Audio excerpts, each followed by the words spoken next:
Good morning, everybody. My name is Deborah Byrne from Deborah Byrne Psychology Services, known as DBpsychology across social media. Today I'm going to talk about trust. Sorry. Didn't plug this in there. I just said today I'm going to talk about trust. Now, it's not build trust in the people, which a lot of times something has happened to us and we want to do that again. We want to start believing in somebody else. Part of that, though, part of trauma and part of PTSD or part of living with an addict or, there can be many reasons we lose trust in people, but we also lose trust in ourselves. And that's what I talked about today, is about building trust within yourself again. Sometimes we start developing trust in others, but we don't trust ourselves enough to make good judgments. And when we do that, when we fail to, when we've lost that trust in ourselves, we need to start thinking about what we can do to build that up again. Now, the first thing I would say to you is go to therapy. If you've lost trust in your own ability to, in your own gut instinct, in your own ability to make decisions, then I would really, really strongly recommend that the first thing I say in the blog this week is to go and get therapy. Go to a psychologist. You need somebody that is an expert in whatever it is you have suffered from, whether it's childhood abuse, neglect, living with an addict, excuse me, it could be, you could have had some sort of trauma, PTSD related. There's a whole list, and I mean, I give some examples in the blog, but the list can be endless as to why we have lost that faith and trust in ourselves. So very much, you need an expert in this, and I cannot strongly recommend this. I would highly recommend getting a psychologist for this. Now, there are things that you can do, and I always like to give people some practical tips that while they're waiting for an appointment, you can self-refer, don't forget that, while you're waiting for that appointment, or while you're, while you're thinking about, who will I get, there are some practical tips that you can use for yourself. But let me tell you, these tips aren't, they should be used in conjunction with therapy. And not just, don't just rely on these to get you, sorry, bad tickle in the throat this morning, to get you through whatever it is you've been through. You really do need to talk to somebody. The first thing I would say to you, you have to have patience. Rebuilding your trust in yourself is going to take time. It took time to lose that trust. So remember, it didn't happen overnight. You need to start by having some patience with yourself, give yourself some love, some kindness, and have that patience. All the tips I'm going to talk to you about are, they will help you rebuild healthy boundaries. Now, I go into detail in the blog about boundary building, and I give some examples in that blog, and then I link out to a more detailed blog about building healthy boundaries. Somebody who has lost trust in themselves will generally have either too rigid or too loose boundaries. They won't have healthy boundaries. So these also will need to be tackled. Some of the techniques I'm going to be talking about will help you start, but again, talking to a therapist, a psychologist, will help you do this. I always start off with basic self-care and basic self-soothing. And what I mean by basic self-soothing is good habits, building good habits that will soothe you, soothe the emotions, use all the senses we have, senses. And it's important. You normally have lost any idea of what you like, what you need, what you want, okay?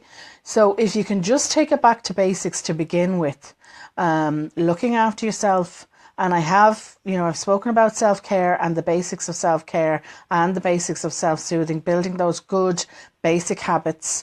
If you start there, think about this as building very slow baby steps, or building a foundation of a house. That's what basic self-care is all about.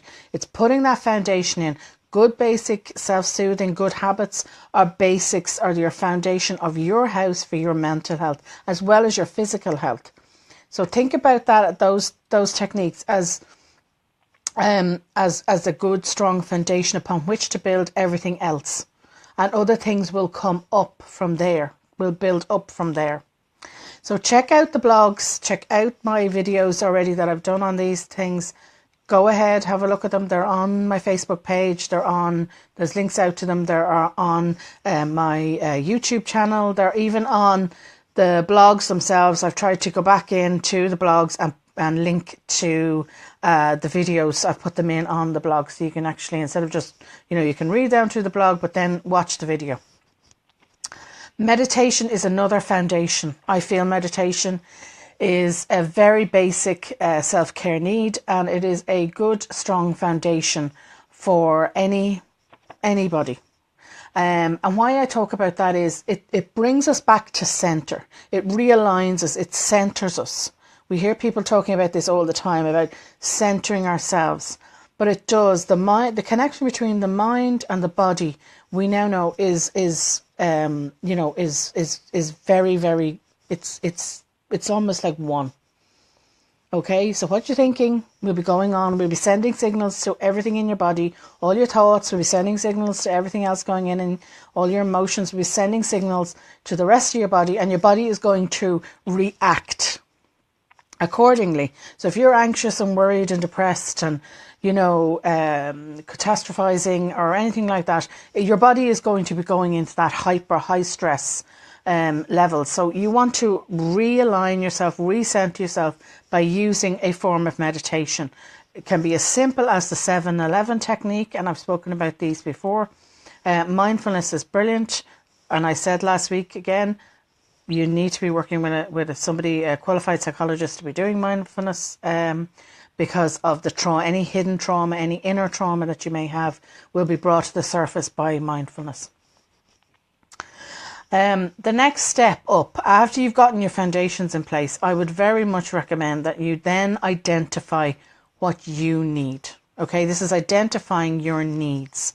So let's start thinking about what you like, what you want to do, and setting very small goals, very small manageable goals, and get yourself that small win. Small wins lead to bigger wins. Okay, they lead to bigger goals. Bigger dreams being fulfilled. Always think about these steps as small steps, something that you can do today. Celebrate every small single win. That's what you need right now. If you were building trust in yourself, you need every single small win. And that brings me to journaling. Get all the emotions out, whether they're good or bad, but always finish your journal with 3 things you're grateful for every single day. You need to be doing these things every single day. It's important. The consistency is important. Okay, it gets your mind into thinking that you're looking for more positive things in your life, not negative things. A big one with trust will be letting go of any shame or guilt you may have. Now, some people would say, "Oh, I've no shame or guilt over what happened to me," but you will be surprised. Underneath most of what we would consider negative emotions is shame. Okay. Sometimes we can't identify it. Sometimes we don't realize it's there. Sometimes we don't realize the guilt is there because we're so focused on the other person that has hurt us. But we too do feel that hurt and shame. And this is why you really need to be talking to a psychologist. This is why you need an expert, because they will help you uncover that and let it go finally and forever without having having to hold on to it. You need to do this in order to move on with your life and let go. It's like letting it all go. It's a great relief, let me tell you.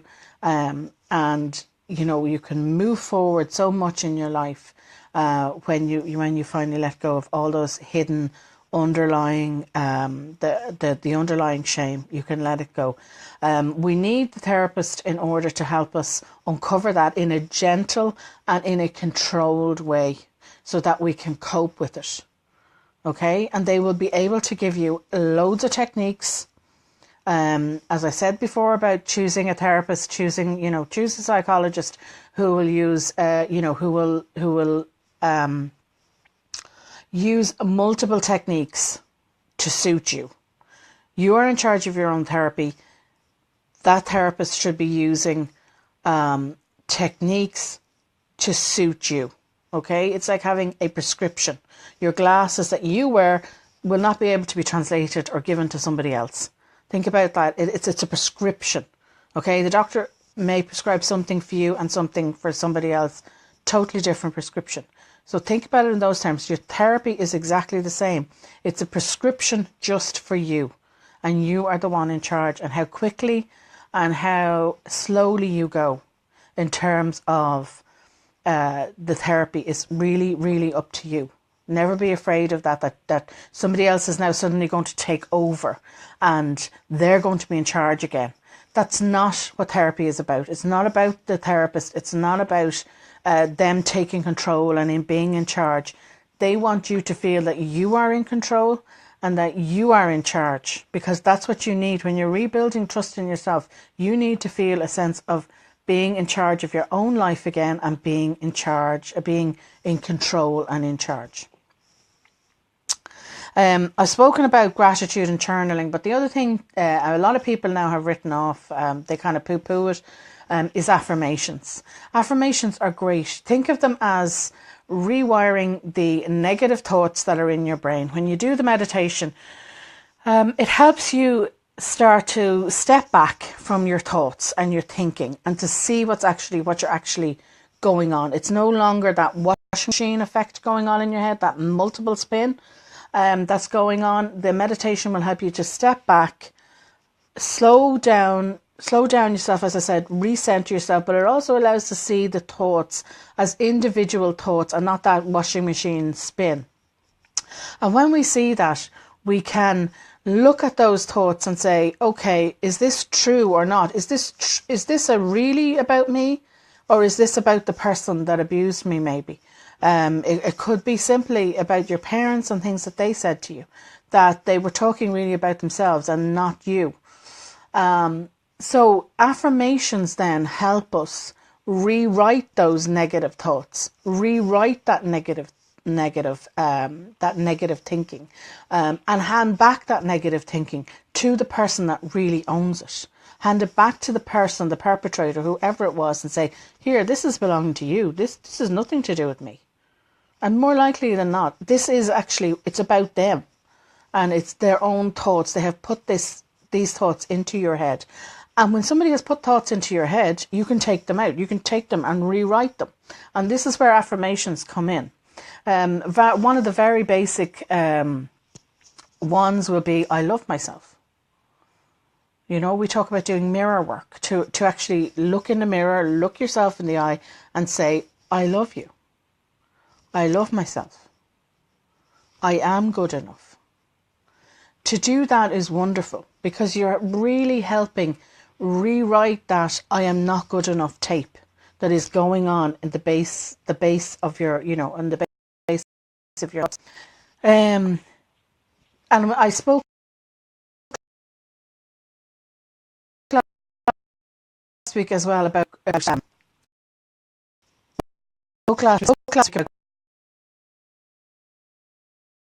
grounding techniques. To John's book and to John Bradshaw's book, in fact, about inner child work, which is also extremely good to do if you're trying to build trust within yourself and if you've suffered any sort of childhood trauma or neglect, is to go in and do reparent yourself. And John Bradshaw's book is very good. Peter Levine's book, as I said, please try and get the book because it comes with a CD, and it does have the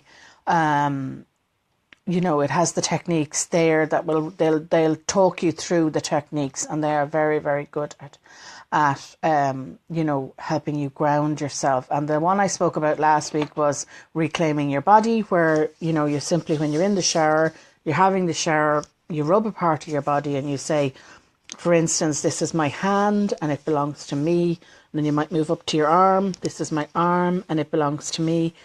Very simple technique, very, very effective. Again, though, I would stress that inner child work and grounding techniques should be used in conjunction with talking with somebody, talking to a professional, to a psychologist. Now, there is one other technique other than building boundaries, which I go into in a small section in the blog towards the end of the blog, but I do link out to a much longer blog, and you should go and check that out, would be to let go of naysayers. Now, this is and dream crushers and the negative vampires. Anybody now in your life that you feel is putting you down, still continuing to tell you that you're not good enough, they need to go. Now, how much you can let go of them is going to be up to you. Particularly if you're working with somebody, it can be difficult. Maybe you need to wait and change jobs. If your mental health is being affected that badly by somebody, we sometimes do have to go and change jobs. The other part that might be proved difficult in letting somebody go is because it's a family member. But always remember, you can distance yourself. You may not be able to completely cut yourself off from this person, but you can distance yourself. You can, not take the phone call when they ring. Only talk to them once a week. You're not available for family meetups with them. Family gatherings may be a different thing. You may need to take some time away from those until you've had several months therapy. And then you will have the techniques in order to stay centered and focused and be able to handle any maybe snide remark or something that these people will inevitably come out with. There are usually people too, you'll find that you're not the only one that's getting bad comments from these people. Other family members will have had the same reaction. Some people will be able to handle it better. And others you may be surprised, they may have also gone to therapy and to help them cope. If this person is a perpetrator, you do not have to put up with that. You do not have to put up with it at all. If you feel that it's a domestic violence situation, please keep yourself safe. I've spoken about this before. Have a look at my videos on this. Keep yourself safe. Talk to Women's Aid. Think about safety first. Always think about safety first. It doesn't necessarily have to be your partner. This could be a child abusing you if it's an adult child, if you're an elderly person, if you are, it could be somebody you look after. Think about talking to somebody. Always, though, safety first. So I'm hoping that those techniques that I've spoken about today will help you in some way. Do check out the blog. It's at www.deborahbyrnepsychologyservices.com, and I will talk to you all next week, and thank you very much for listening. Goodbye.